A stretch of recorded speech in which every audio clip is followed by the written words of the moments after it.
You guys should know by now that this is not a learning resource tool. I'm just sharing clinical experience. So I'm going to be doing bulk, which is a form of binocular indirect ophthalmoscopy, which allows you to see with stereopsis. A very, very useful tool, almost indispensable. I always use this every opportunity I can. First things first, make sure your slit lamp is set up. Obviously focus your eyepiece to your eye prescription.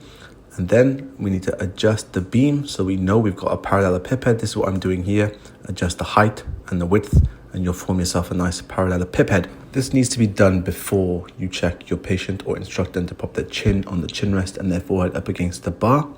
Once you're happy with the setup, obviously instruct the patient to pop their chin on the chin rest, forehead up against the bar. You want to make sure their outer canthus is in line with the marking on the right hand side. I've obviously started Volk now, so I'm using my left hand with the Volk lens. This is a super field lens. It means I've got a large field of view and there's a 90 diopter. The higher the diopter, the larger the field of view, but the smaller the magnification. The lights aren't dimmed, but I would advise that you dim them or turn them off completely. When I check the right eye, I make the patient look at my right ear and that will focus on the disc, and obviously using my left hand to hold the Volk lens.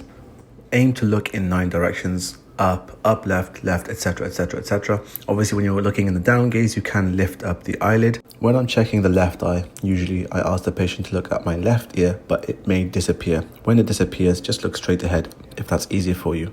That means I get a good view of the disc and the macula. I can check the 9 gazes and just finish off at the disc again. With practice, your arm shouldn't feel so tired, but it's also important to try to tilt the lens in the direction that you're looking at, just so you get the best view in that particular quadrant, whilst adjusting the beam height. If the patient complains that things are too bright, you can dim the light down, or you can reduce the size or the width of the beam.